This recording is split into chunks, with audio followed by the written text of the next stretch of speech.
Hey, what's up, guys? I'm Ryan Shekel, and you're watching and listening to the Every Breath Counts podcast. If you like what you see and you like what you hear, I'd be grateful if you subscribe to the podcast wherever you stream. That may be Apple Podcasts, Spotify, Overcast, iHeartRadio, any of the streaming services. Also, subscribe here at YouTube for new episodes and clips as they come out weekly. I'm really grateful for your support, and let's get back to the podcast.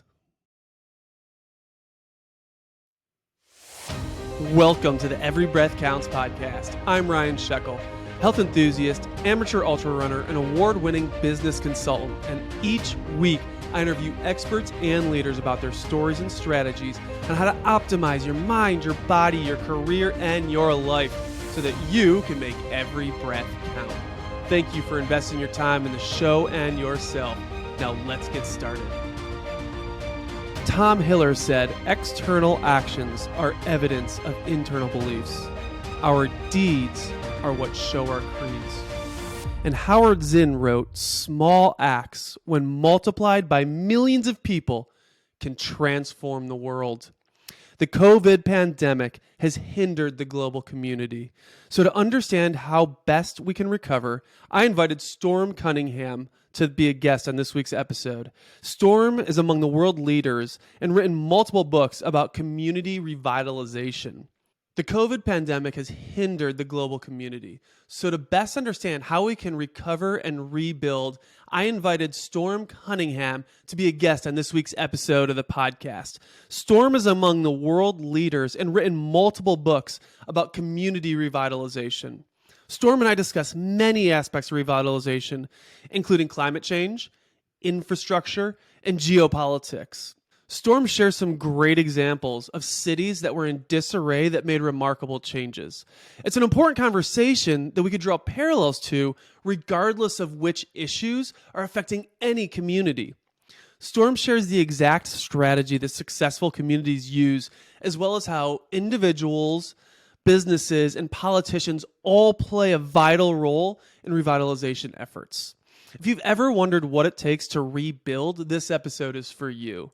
And if this is your first time here, welcome and thank you for tuning in. Be sure to click the subscribe button to stay up to date with all the latest episodes. And if you found this episode inspiring, educational, or just entertaining, I'd be grateful if you gave us a rating and review wherever you listen. You can also tag me on Instagram at Every Breath Counts Podcast with any feedback. It's time to revitalize the world with Storm Cunningham. Storm, thank you so much for joining the podcast. Thanks for having me, Ryan. Absolutely. So it's interesting, we were talking beforehand, but I've always thought that living with purpose is really an important part of optimizing your life. And I think part of living with purpose is doing things that benefit humanity. And one of the biggest threats to humanity right now is global warming and the degradation of our planet's natural resources. And it's a really controversial topic, right? Some Democrats feel a certain way, some Republicans feel a certain way. There's a middle, there's the fringe extremes. But to me, I believe it's really important to have individual accountability on what you're doing for the planet. And as we were talking about, a collective responsibility of our communities, of our countries, of the world. But let's really kind of dive into the truths of what's going on in the world right now. I mean, is there an agreement on, is global warming real? What are the degradation of natural resources that we truly need to be focused on that have kind of like believed to be true by scientists at this point? Well, the destruction of the natural environment, the destabilization of the climate, the depleted resources, loss of biodiversity, all those things are well documented. You don't need me to prove any of that. I mean, the facts are out there. If people don't want to accept them, then there's nothing we can do about that. What we can do is find the places where we agree on what kinds of actions, economic models, social activities, ways of life that we can agree on that will help heal those things, whether or not a person believes that they're a problem. So In other words, climate restoration, Mm. restoration of biodiversity, cleanup of pollution, renewal of infrastructure, revitalization of communities. All of these things can be achieved by both people who believe in climate change and people don't believe in climate change, just by finding where they do agree. And where they agree is on that prefix re. Mm. Everybody, conservative or progressive or anywhere in between, loves to make places better. Yes. There's no question about that. Every Republican and Democrat and independent mayor has always got elected on on a platform of revitalization. We're going to make this community better, however they locally define better, whether it's reducing crime, reducing air pollution, improving traffic, improving affordable housing. Um, However a place is being improved, that's what politicians run on. I'm going to improve this. So you can harness that because the way improvement is based on a before situation, which sucks, and a after situation, which is unsucked. And so whether that's restoration of natural resources or restoration of historic vacant buildings or improving infrastructure or whatever it might be, everybody loves to leave a place healthier, wealthier, more beautiful than it was before. So you Y- can stop all the labels and just focus Yeah. on the actions, the outcomes. Yeah, and this is beautiful in theory.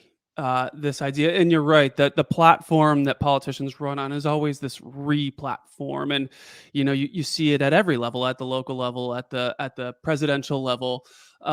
You see it all the time. But I'm curious to know because I started with global warming because I think it's a hot topic, right? But you've written 3 books now on taking a problem and applying a solution to fix the problem. And your most recent book is ReEconomics, and I'd like to know like where you started in your literature and how you got to where you are now. So, can you explain to me how the 3 books that you've written kind of work together? Well, they're all focused on re. There are different aspects of it. The first one, the restoration economy, Mm, came out in 2002, and it was the first book to document all the different kinds of projects, activities we can do that restore, revitalize, renew some aspect of our natural or built environments. So okay. it was loaded with ingredients, you might say. Uh, but the second book that came out from McGraw Hill in 2008 was more about the recipe. How do you put all Mm, those ingredients of restoring the natural or the built environment together, the brownfields, the infrastructure, the buildings, the watersheds, the fisheries, all of that, the farmlands. How do you put all those forms of renewal and restoration together to get what people really want, which is a higher quality of life, more mm. jobs, a healthier economy, revitalization, in other words. So that second book, ReWealth, had a lot of case studies, examples of how people pull this together in order to bring an entire community back to life in a spectacular manner. And the third book, ReEconomics, that just came out last year, is more about how you can find a place within all of this to carve out a career, whether it's as a self-employed as a consultant, or whether you're an employee of a corporation or in public service in some way, but how you can develop this revitalization and resilience creation expertise so that you can take advantage of wherever you are professionally and harness that to make places better. Yeah, I was talking to someone, I believe, in the podcast a couple weeks ago, and they talked about it was actually a guy who is all about helping people start a side hustle. His name was Nick Mhm. Loper, and he talked about um, identifying rising tides in business. And I do feel like, in a way, like revitalization, Reeconomics is somewhat of a rising tide, right? People are becoming more and more interested in helping the environment. And I love that you've written a book about taking that rising tide and riding it into a career essentially, and kind of like being responsible, but also leveraging that responsibility for income. So I think that's beautiful. And what are some of these rising tides? Like, what, in your opinion, what is the number one, I guess, threat to our current situation, that can be monetizable, that you can leverage good deeds to create a career? Well, we've already got it. Billions, hundreds of billions, yeah, actually trillions when you really encompass all the different forms of urban redevelopment and natural Mm. resource restoration. I mean, fisheries alone is 10% of the world economy. Fisheries Fisher, are? yeah. Uh, Really? so you talk fishery restoration is huge these days Yeah. because they've been in such decline. So each one of these different areas of restoration already has billions of dollars being spent on it, and tons of millions of people are earning their living doing all these different forms of re. So what you need to find to really carve out a career is where are the gaps, and the gaps are really when you step up a level, take a more holistic, systemic, or process oriented look at it, and you realize that all of these folks are working on the ingredients, but Mm. nobody's working on the recipe. Nobody even has a recipe. That's what I really documented in ReEconomics, is that people understand on some basic level that to reliably produce anything, you need a process. Doesn't matter whether you're Right. talking about clothing or cars or farm products or whatever it is. If you're an expert at reliably producing something, you've got a process. The only people who don't know that, apparently, are the folks who run community revitalization, community resilience, or even up to state and national efforts to create revitalization and resilience. There it all falls into, well, let's just do that project and we'll do that project and we'll do that project and we'll just hope that somehow magically revitalization appears. These people have the future of the community in their hands and they're trusting hope and magic. Mm. So that's what I documented in Economics, and that's where the opportunity is professionally, is to become expert in the process of actually turning all of this activity and investment into the end result that you want, which is community revitalization or resilience, preferably both of them together, because the same activities produce both. To revitalize a place, you need to repurpose, renew, Yeah. reconnect your natural built and socioeconomic assets. To make a place more resilient, you need to repurpose, renew, reconnect your natural built and socioeconomic assets. But most of these communities have a revitalization program on one hand and a totally disconnected resilience program on the other hand. Mm. That's interesting. So, this is counterintuitive and surprising in a way, because when a layman like myself would think about an expert in revitalization, I would think about a policymaker. I would think about a mayor. I would think about a governor. I would think about someone working at a within the public sector, I should say, that is driving legislation, that's driving community tax dollars towards revitalization. So for you to say that oftentimes these are the individuals that don't have a plan is surprising and concerning, right? Especially since it's tax dollars that are often implementing this non-plan, just these kind of one-off projects. So where, I guess, the what I'm really trying to understand now is, can we have an example of this? Like, can we have an example of what's done well? So when you're going to revitalization project, like, what should we be looking at to as an example that has worked well that we can apply to other areas? Yeah, sure. Yeah, so one thing I should mention before we go any further, you mentioned yeah, that these mayors and other folks who usually get put in charge of revitalizing a place don't have a plan. Actually, they all have a plan. That's the problem. That's all they have is a Uh, plan. A plan is a mm, document. It doesn't do anything. And there's actually a monstrous planning scam that's been going on for decades, where the planners basically are giving the elected officials what they want, which is the illusion of doing Mm. something. And so, Yeah. because elected officials are risk averse, and they don't want to take any risk that might come back to haunt them at election time or re-election time. So what they do is safe stuff. So they'll write a check and get a plan done. They hold a news conference and they'll say, guess what, folks, we now have a plan that's being written to revitalize our future. And then a year later the plan's delivered. Another news conference, guess what, folks, we've now got a plan. And then the plan goes on the shelf, because the next step, implementing the plan, is where the risk comes in. So five Mm. years later, the elected official holds a news conference. Guess what, folks? We're going to update our plan. And it just goes on and on and on. You get these bookshelves full of plans that have never been implemented. A friend of mine was an executive at the American Planning Association, which is the 800-pound gorilla, the big planners association. And I was in his office a few days before he retired, and I asked him, "What's the most succinct definition of a plan that you can come up with?" And he said, "Well, basically, a plan is a list of crap that nobody ever looks at." Mm.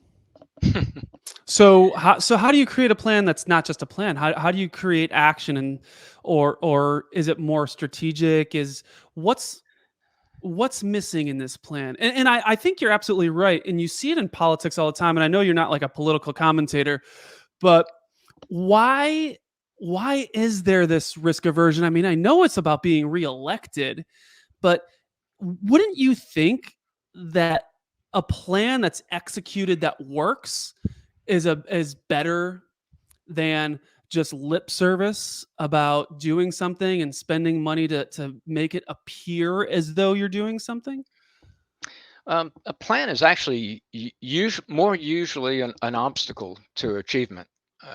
You know, because people get several problems with it. Number one, a plan on the day it's published starts to become obsolete. Okay. Community is a living, breathing, constantly evolving organism. Things can Mm. change drastically from day to day, week to week.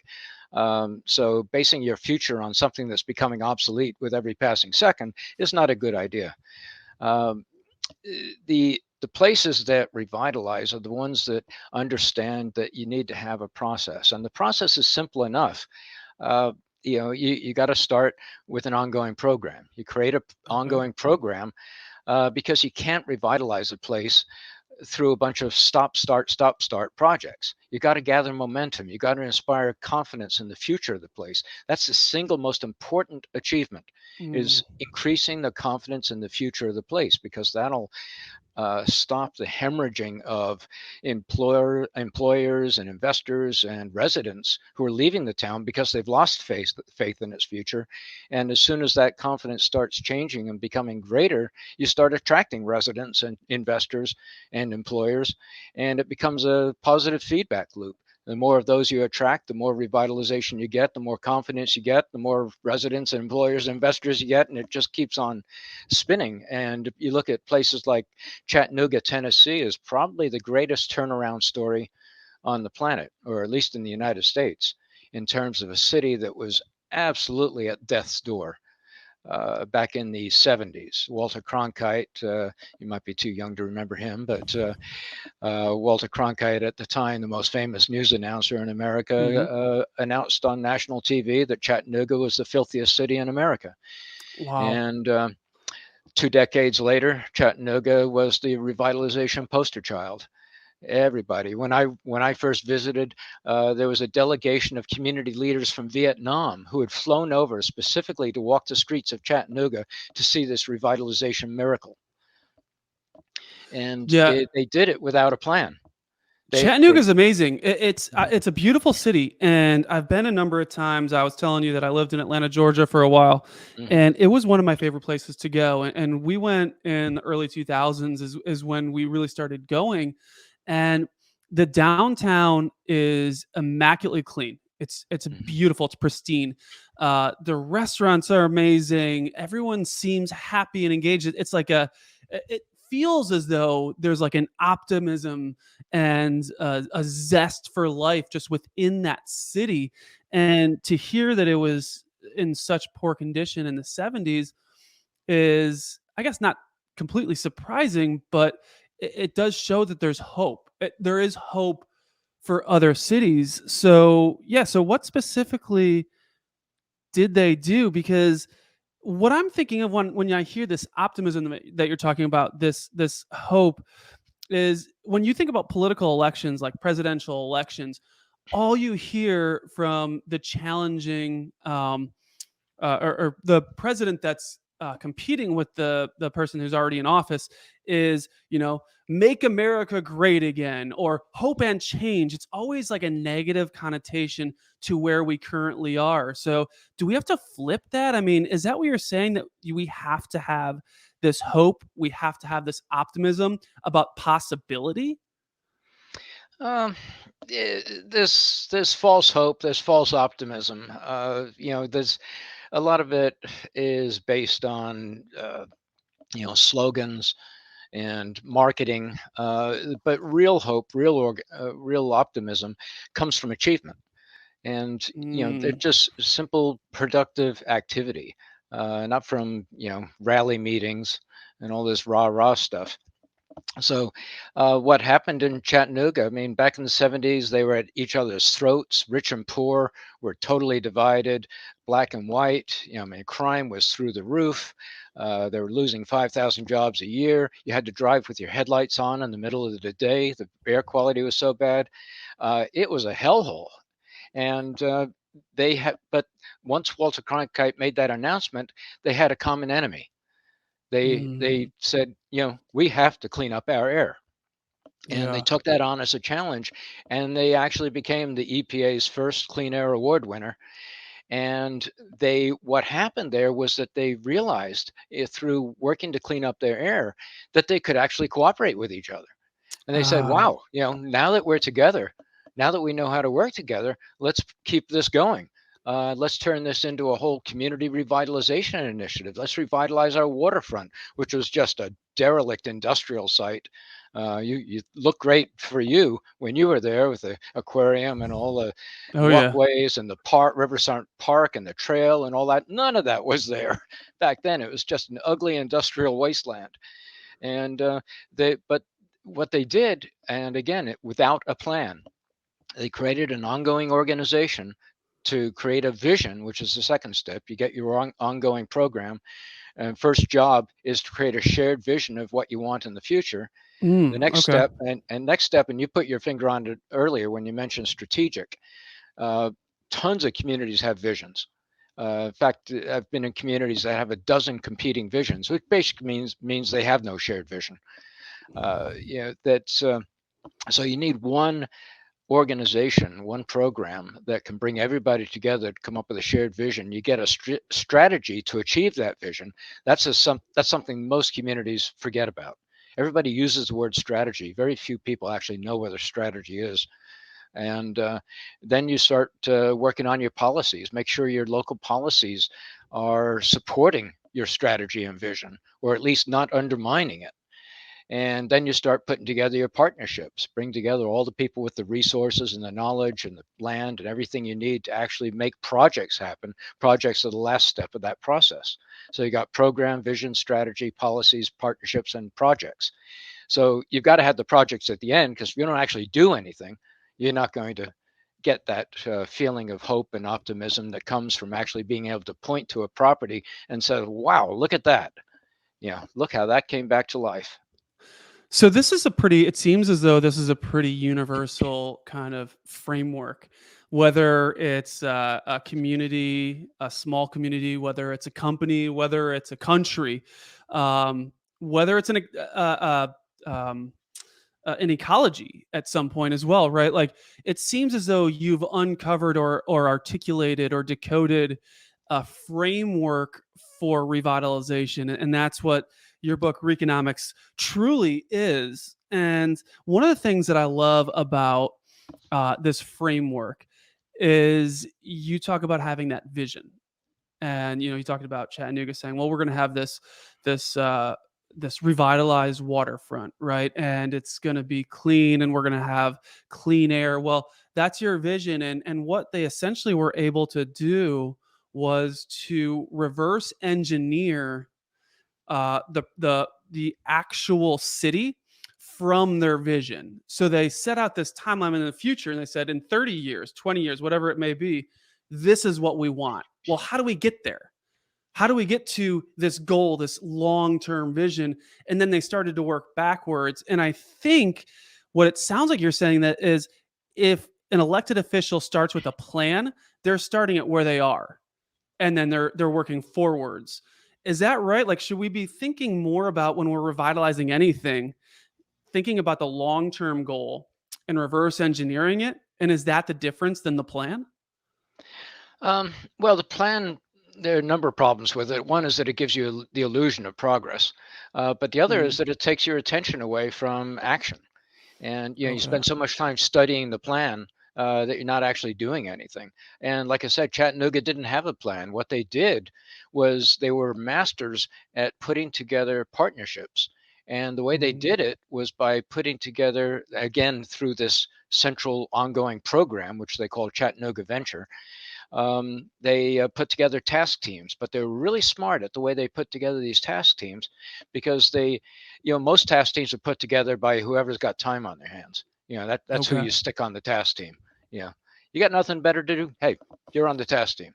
What Chattanooga did was figured out, okay, now here's the problem we're trying to solve. Now, if we were to put together a project to solve that problem, who would we need at the table to create a public-private partnership? And so they figured Mm, out, well, this organization has the land, that one's got the money, this one's got that, this one's got that, this one's got cleanup expertise, whatever. And they'd put together a task team that comprised all of the entities that would be necessary to put together an effective public-private partnership, so that when the task team came up with their report and their recommendations, they had a public-private partnership ready to go, and they were fully up to mm, speed. And that's how they were able to, every time they did one of their visions, it would be like a 20 or 30-year vision. And each time they did it, they would accomplish all of the goals within their vision in about half the time. So their mm. 2020 vision was accomplished. Yeah, I mean, their 2000 vision was accomplished in 1990. They came up with what they called their revision, which again was accomplished in half the time they thought it would be done in. And again, it was because they didn't have a plan. They went straight into vision, strategy, partnerships, and projects. So they're building their foundation in a way, right? Like they're building the connections that they're going to work with. They're creating their vision. They're identifying what will work for every strategy they come up with, and then they're just plugging and playing these different aspects of what they want to revitalize, kind of into that framework. Is what it sounds like. Yeah, and you mentioned a key word there is connection. The three, I call it the 3 R strategy. It's the most successful strategy on the planet when it comes to revitalizing a place, and it's just 3 words: repurpose, renew, reconnect. You take your asset, whether it's natural or built or socioeconomic even, and you find some asset that needs to be renewed or revitalized in some way. And the first step is to find a new purpose for it, whether it's an Mm, organization or a building or a piece of derelict property or whatever. Find a viable new purpose for that asset. Once you've done that, now you can raise the money to renew it, which is the second step. You can't raise that money until you've got something to sell. So you got that repurposed asset to sell, you raise the money. The third step, which is the one that most communities forget about, is after they've renewed it, you need to reconnect it, because a lot of assets end up fragmented, separated from their ecosystem, separated from their economic ecosystem. An old factory might have been shut off for security purposes, or repurposing an old Air Force Base, which was shut off from the community for security purposes. So there's a lot of reconnection that's needed, and with natural systems too. It's oftentimes more important to reconnect natural systems than it is to restore them. Sometimes the simple act of connecting two fragmented systems will restore both without having to touch either one of the systems themselves. It was just the act of mm. reconnecting them that revitalized both.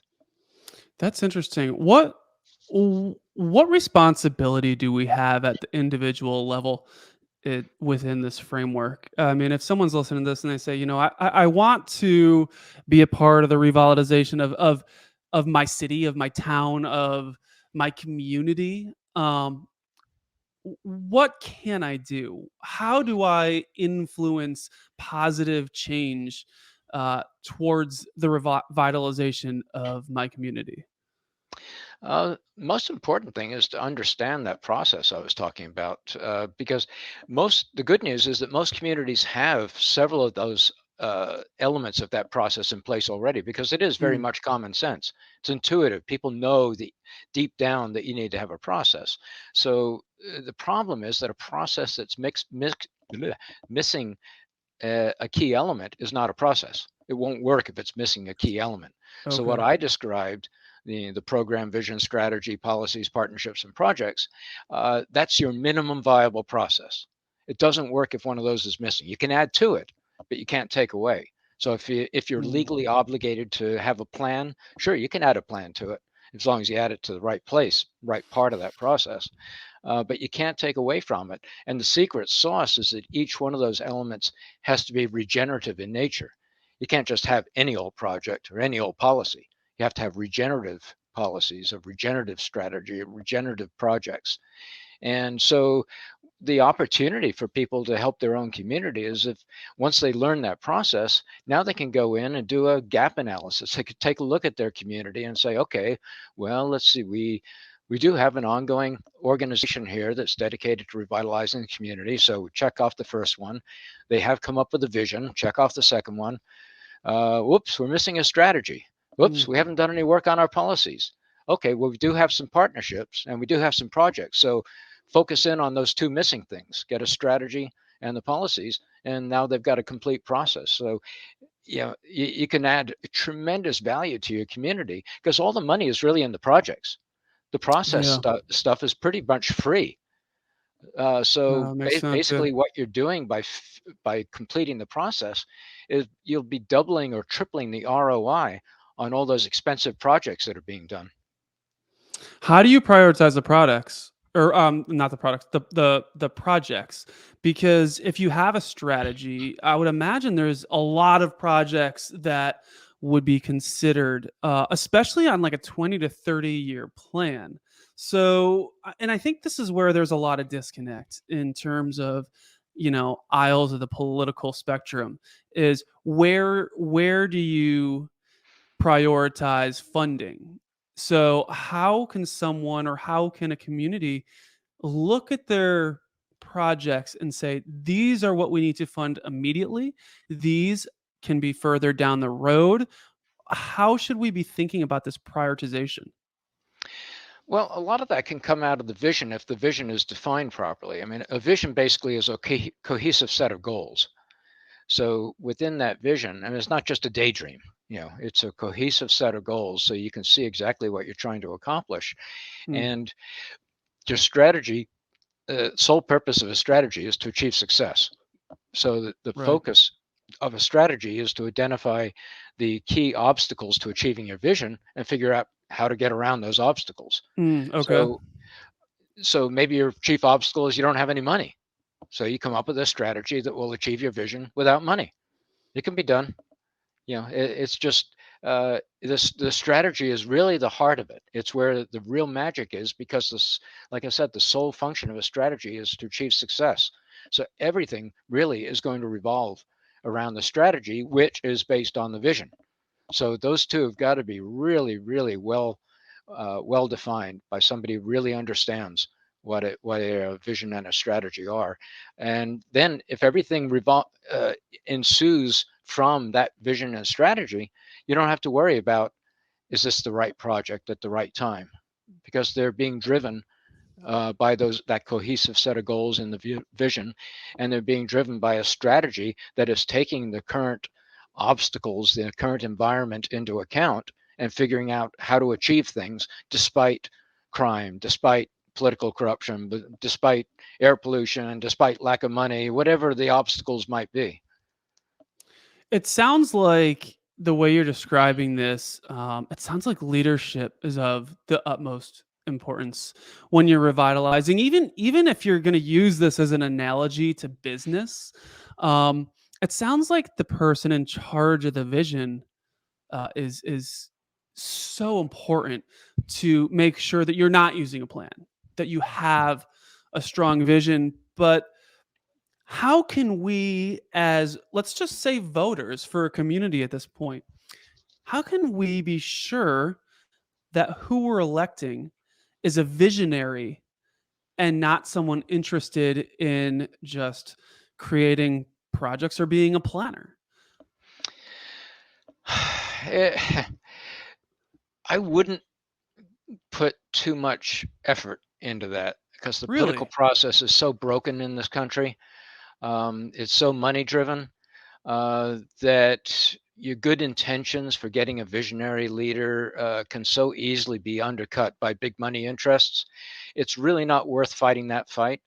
The important thing for most communities is to get this process in place, get that organization, that permanent organization, that program going that is going to be basically housing your community's future, the one where it facilitates the vision, it facilitates the strategy.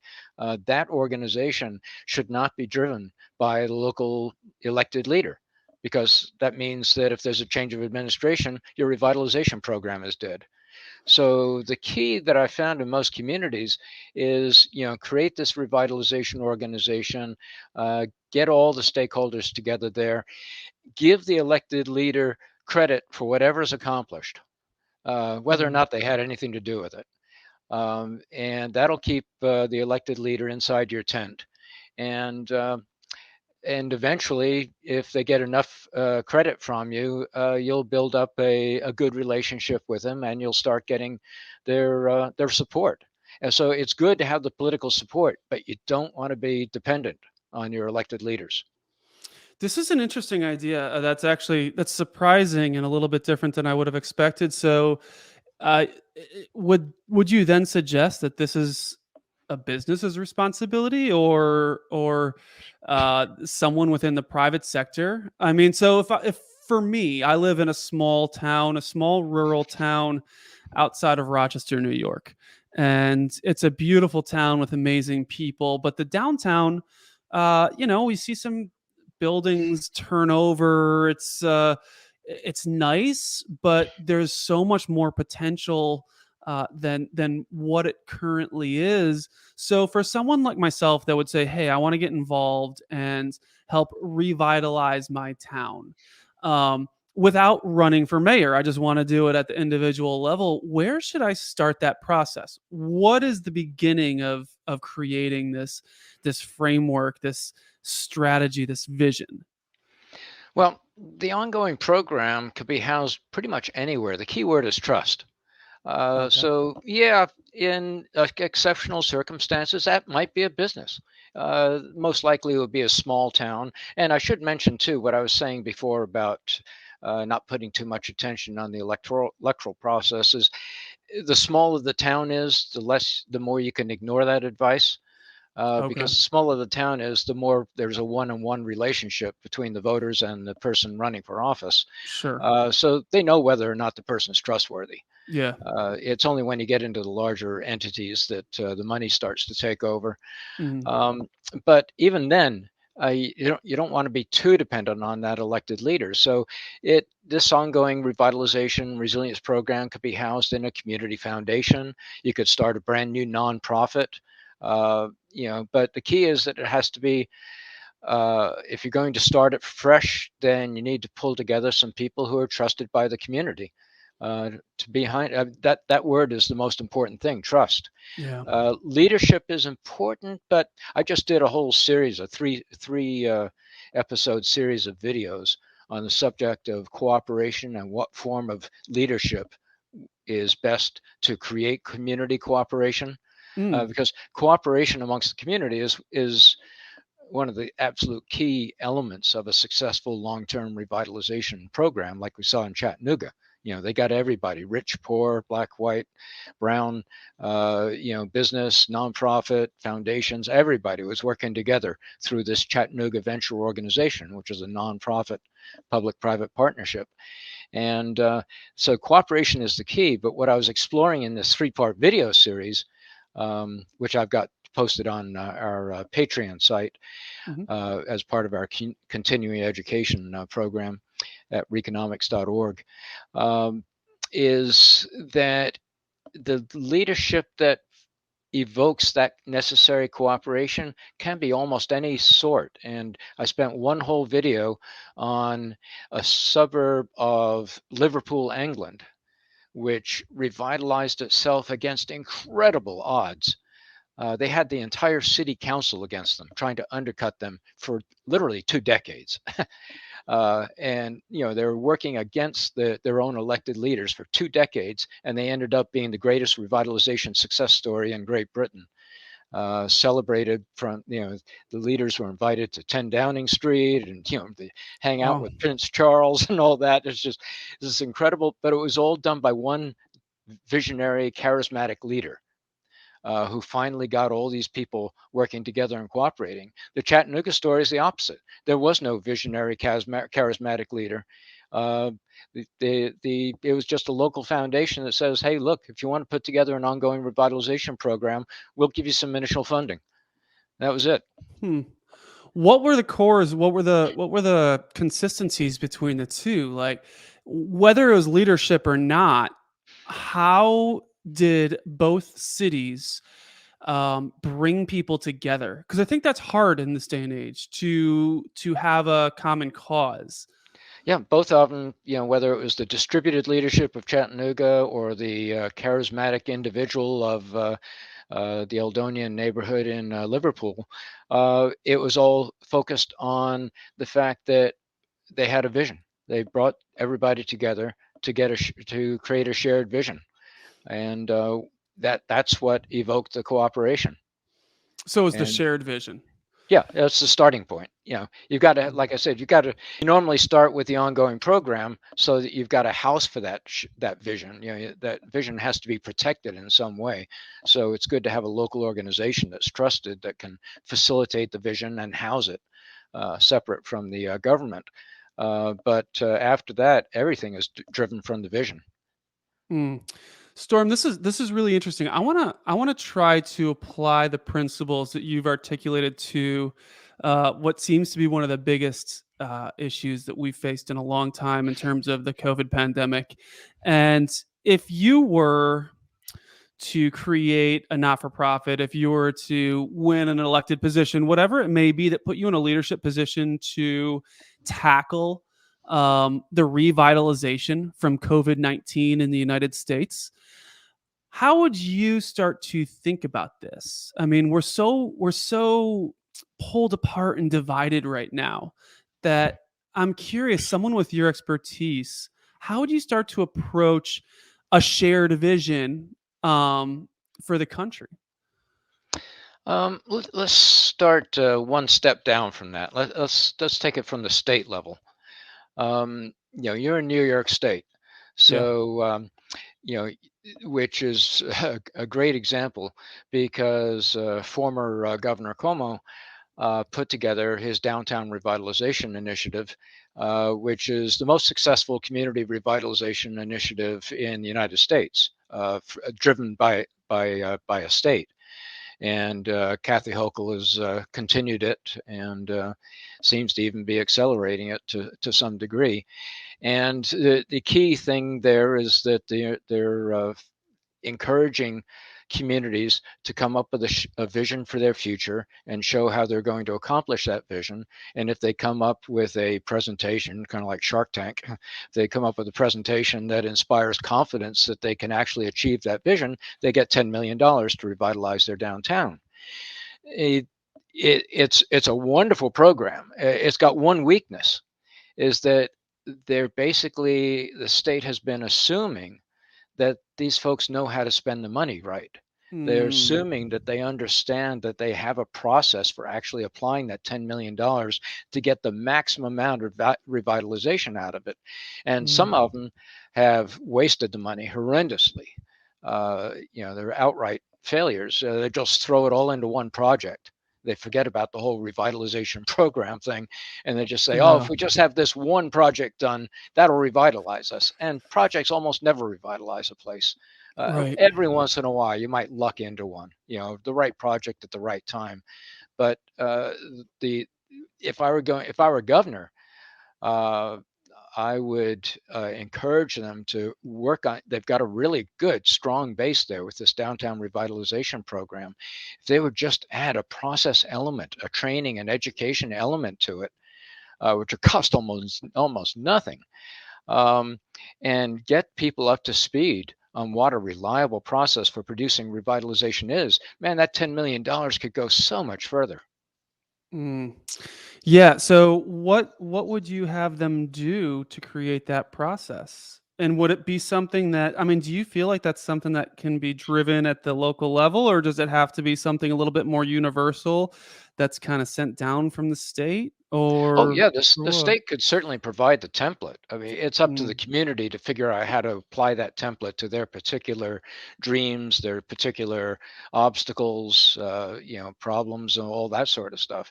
But the template can very much be the same, as long as it's basically the kind of process I've been uh, describing here.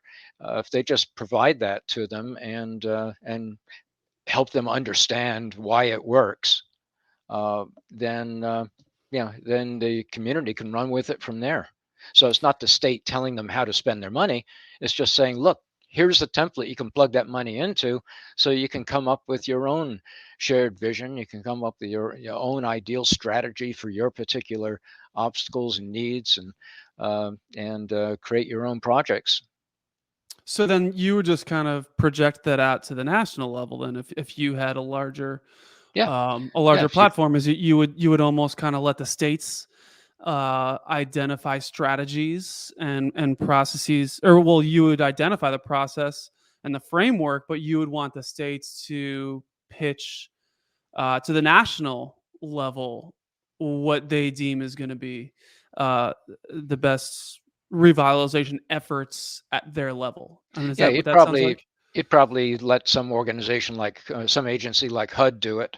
Under the Obama administration, they had a really leading edge sustainable communities initiative that was actually a partnership of government agencies. They had transportation and HUD and EPA, all coming together to address the infrastructure and built environment, natural environment, health issues, social housing issues, to come up with sustainable communities. Unfortunately, sustainability is a pretty dated term. I mean, they Mm, came up with it. I remember when it was invented. It was basically sustainable development. They came up with it as basically a marketing gimmick to get the moneyed interest at the table with the eco interests, and but it was never a real thing. It was a dialogue tool. But there's never actually been anything definable as sustainable development. You can't point to something and say that's sustainable, and at least not something that's human made. You could say it's more sustainable than it was before because it's using renewable power. You could say it might be sustainable for 10 years, but you can't say it's going to be sustainable for 10,000 years. So there's really no rigor to it. If they had taken that partnership and focused it on community revitalization, it would still be going today. Uh, you know, the the Trump administration killed it, of course, but you know the Republicans have no problem with revitalization, redevelopment, remediation, all this stuff. If you look at the EPA, and remember the EPA was created by Republicans. mhm. Um, the as was the Clean Water Act, Clean Air Act, all of that was Republicans. Back when they still actually cared about America. And the EPA has had this brownfields initiative, which they created from scratch in 1995, And it's been the single most successful government initiative in the history of America in terms of its ROI. For every dollar that America has put into the EPA's Brownfields initiative, it's gotten $14 back. And that's just the average. Some places like Minnesota, they've documented a 44-to-1 ROI. For every public dollar that goes into a brownfields program, they get 44 private dollars of investment in the community back. So Hmm. Republicans love that, and even though most Republicans have a problem with EPA in general and anything environmental, they love bringing communities back to life just as much as Democrats do, and so they've never touched the brownfields program. And you'll Hmm. find that all throughout, restoration programs for watersheds, renewal programs for infrastructure, all this stuff, they almost always has bipartisan support. Yeah, that's an interesting idea. And the question I have with that is, how much should we be thinking about the ethical and environmental impacts of some of this revitalization, right? Because when you say revitalization, in a way, it could be perceived as simply economic, as